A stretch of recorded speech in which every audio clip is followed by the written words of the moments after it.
Shalom jemaat yang dikasihi oleh Tuhan. Tuhan itu baik. Itulah yang harus kita katakan setiap hari.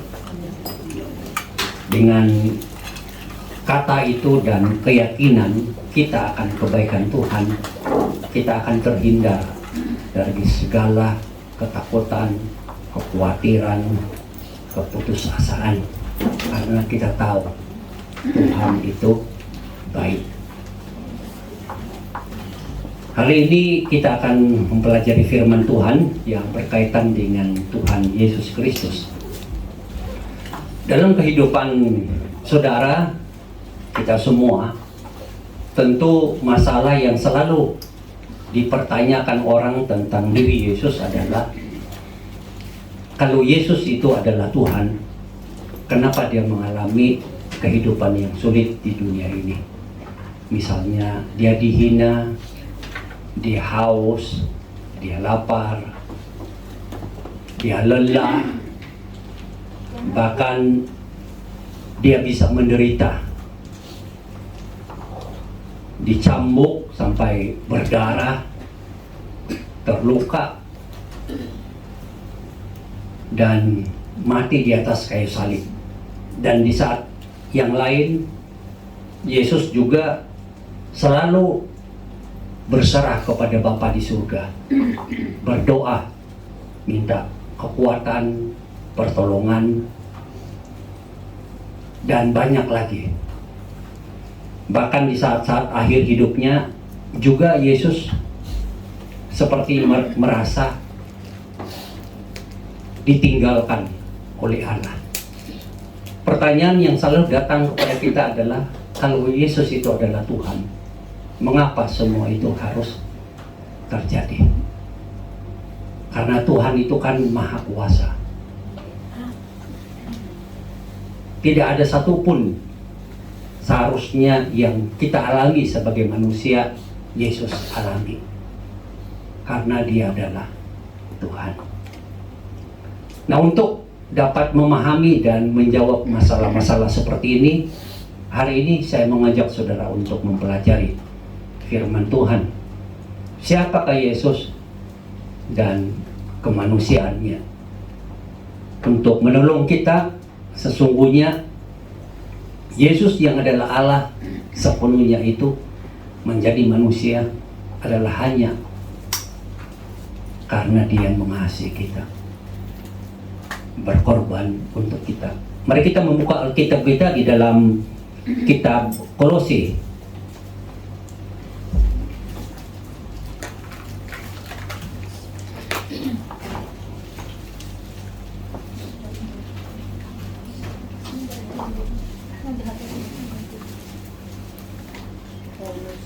Kita akan melihat kitab Kolose pasal yang pertama, ayat 15 hingga ayat yang ke-19 atau 20.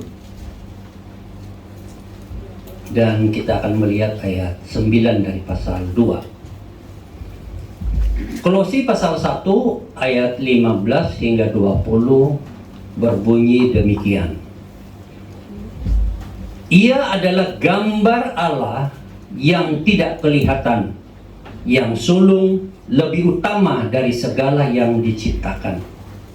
Karena di dalam Dialah telah diciptakan segala sesuatu yang ada di surga dan yang ada di bumi, yang kelihatan dan yang tidak kelihatan, baik singgasana maupun kerajaan, baik pemerintah maupun penguasa. Segala sesuatu diciptakan oleh Dia dan untuk Dia. Ia ada terlebih dahulu dari segala sesuatu, dan segala sesuatu ada di dalam Dia. Ialah kepala tubuh, yaitu jemaat. Ialah yang sulung, yang pertama bangkit dari antara orang mati, sehingga Ia yang lebih utama dalam segala sesuatu. Karena seluruh kepenuhan Allah berkenan diam di dalam Dia, dan oleh Dialah Ia memperdamaikan segala sesuatu dengan dirinya, baik yang ada di bumi maupun yang ada di surga, sesudah ia mengadakan pendamaian oleh darah salib Kristus. Pasal 2 ayat 9 mengatakan, sebab di dalam dialah berdiam secara jasmania seluruh kepenuhan kealahan. Dari ayat firman Tuhan ini kita tidak bisa menafikan lagi siapa diri Yesus itu. Dia adalah gambar Allah yang kelihatan. Allah adalah roh dan kita tidak bisa melihat dia. Tetapi saat Kristus menjadi manusia, kita dapat melihat siapa Allah kita di dalam Yesus Kristus. Firman Tuhan juga menekankan bahwa segala sesuatu yang tercipta, baik yang kelihatan oleh mata kita atau yang tidak kelihatan, di langit dan di bumi, di surga dan di dunia, itu adalah karena Kristus. Di dalam Dia segala sesuatu dijadikan.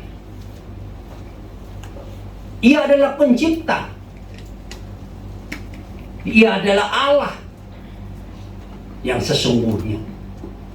Di dalam diri Dia kepenuhan Allah secara jasmania ada.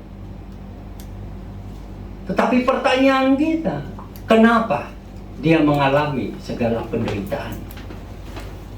Kenapa Dia mengalami segala kesusahan? Kenapa Dia harus mengalami apa artinya sakit ketika dicambuk, sakit ketika dipakukan tangannya, dimahkotakan duri di kepalanya, bahkan Dia bisa mati? Kenapa? Kalau Yesus itu demikian hebat, demikian sejat dan sehakikat dengan Allah, kenapa Dia harus mengalami semua derita ini? Kita tidak bisa memahaminya, tapi hanya satu kata, karena Dia mengasihi kita. Untuk menjelaskan ini, mari kita lihat satu bagian lagi firman Tuhan di dalam kitab Filipi.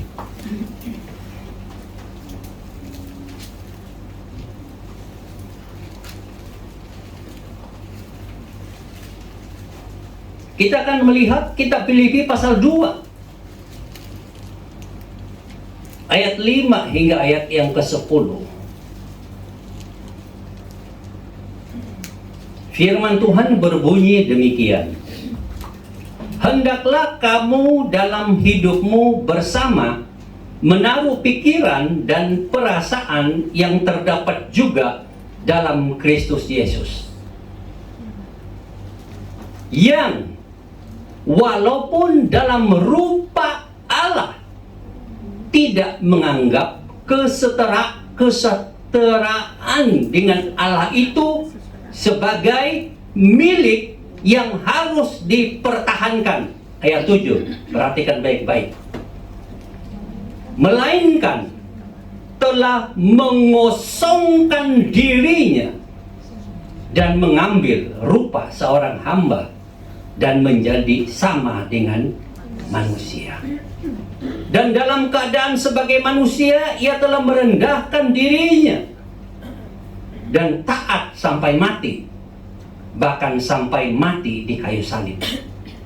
Itulah sebabnya Allah sangat meninggikan Dia dan mengaruniakan kepadanya nama di atas segala nama, supaya dalam nama Yesus bertekuk lutut segala yang ada di langit dan yang ada di atas bumi dan yang ada di bawah bumi. Kita perhatikan ayat 6 dan 7. Walaupun dalam rupa Allah, artinya Kristus itu sejak sejat dan sehakikat dengan Allah, tidak kurang suatu apapun, tetapi tidak menganggap kesetaraan dengan Allah itu sebagai milik yang harus dipertahankan.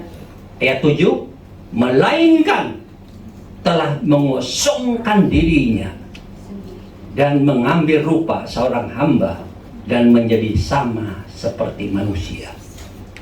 Dia tidak mau menganggap kesetaraan dengan Allah itu dipertahankan. Bahkan dalam firman Tuhan, dia mengosongkan dirinya. Apa artinya? Dalam bahasa kasarnya itu di sini dikatakan dia rela seperti hamba yang tidak punya apa-apa. Saudara tahu hamba kalau di dalam ajaran Alkitab Perjanjian Lama dan dalam budaya Yahudi, dia tidak punya nama, dia tidak punya hak. Dia hanya ada hidup yang terus-menerus taat dan mengikuti sang Tuhannya. Sudah tidak ada hak, itu hamba. Dan di sini dikatakan Yesus rela menjadi seperti hamba dan manusia. Dan yang paling penting, ayat 7 bilang apa? Dia mengosongkan dirinya. Artinya apa? Dia adalah Allah, pencipta langit bumi segala isinya, sejat dan sehakikat dengan Allah memang.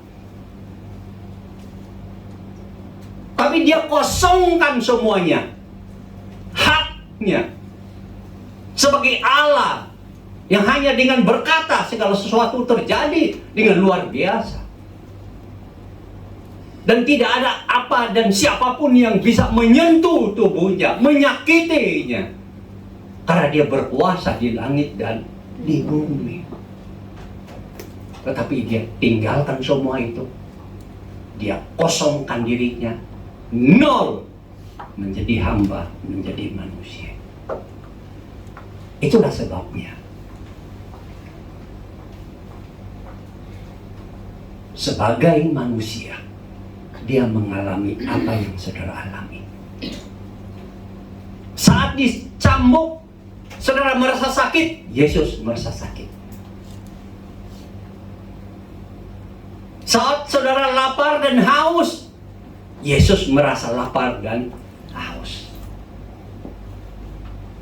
Saat melihat sesuatu yang menyedihkan dan saudara menitiskan air mata dan menangis, Yesus pun sedih dan menangis saat masuk ke Yerusalem dan melihat orang-orang di sana yang akan hancur. Saat Yesus memikul salibnya di jalan salib, bayangkan saudara kalau pernah memikul suatu beban, mungkin sepotong kayu untuk dijadikan kayu api, mungkin sekarung panen padi atau jagung.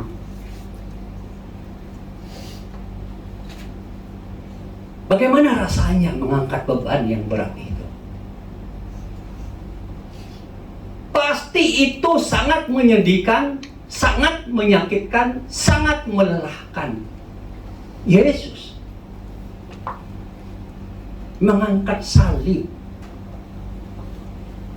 Kalau saudara mengangkat beban karena panen padi atau tanaman, mungkin di dalam pikiran saudara itu ada sifatnya keuntungan diri, keluarga, masa depan. Tapi ketika Yesus mengangkat salibnya menuju Golgota, tempat penyaliban itu, apa yang ada di pikiran Yesus? Sebagai manusia, itu adalah salib yang dia akan pikul. Tubuhnya akan dipakukan di atas salib itu sendiri. Bagaimana kesedihannya? Bagaimana tangisannya? Bagaimana kepahitannya? Tentu itu betul-betul melelahkan pikiran, hati, jiwa, fisik. Dan saudara harus pikir, kalau saudara tidak punya luka dan mengangkat beban panen hasil tani saudara, itu mungkin tidak ada apa-apanya. Tapi kalau saudara sudah bebak belur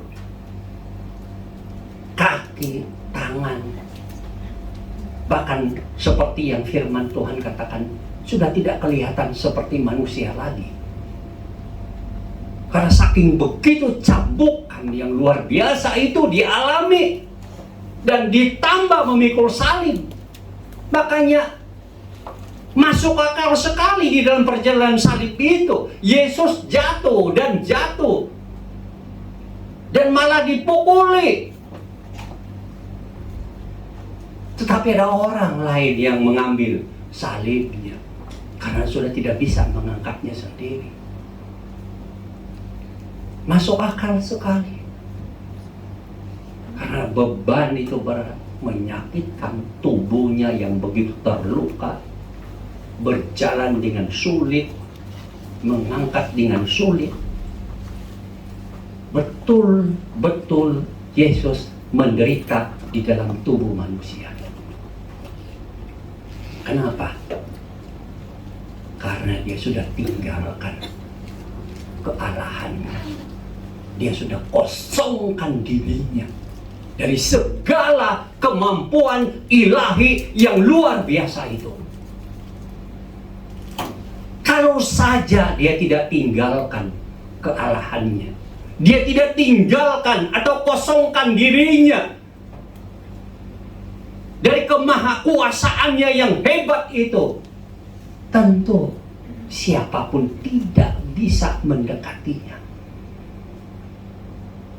Mungkin dikumpulkan seluruh tentara Romawi waktu itu pun tidak bisa menjamah tubuhnya. Dia hanya mengungkapkan satu kata dan seluruhnya akan binasa. Kalau ada orang yang datang untuk menghakimi dia, bahkan mencabuk dia dan membuat dia mengangkat salibnya sendiri, oh, Yesus bisa hilangkan semua sentuhan kejahatan itu dengan hanya satu kata. Binasalah kamu semua. Itu pasti terjadi. Karena dia adalah Allah. Dia adalah Tuhan. Sepenuhnya. Gambar jasmania Allah. Sepenuhnya. Sejak dan sehakikat dengan Allah, sepenuhnya pencipta langit, bumi dan segala isinya, sepenuhnya. Tapi dia sudah meninggalkan semua itu. Dia sudah mengosongkan dirinya demi kasihnya kepada saudara dan saya. Surga yang penuh kemuliaan dia tinggalkan. Kealahan yang begitu dahsyat dan hebat dia tinggalkan. Rela menjadi hamba yang tidak punya hak apa-apa. Rela menjadi manusia yang ikut menderita dan terbatas demi kasihnya kepada saudara dan saya. Dan melalui penderitaan yang dialami, bahkan kematian yang dialami itu tidak sama sekali menguntungkan dirinya, tetapi menguntungkan saudara dan saya. Semua dosa kita diampuni, semua kesalahan kita diampuni. Bahkan dia mengambil kita dan menerima kita menjadi anak-anak kesayangannya. Dan saatnya nanti kita akan bersama dengan dia di dalam kerajaan surga. Biarlah kita mengingat kembali semua yang Kristus lakukan ini adalah karena dia mengasihi saudara dan saya. Amin.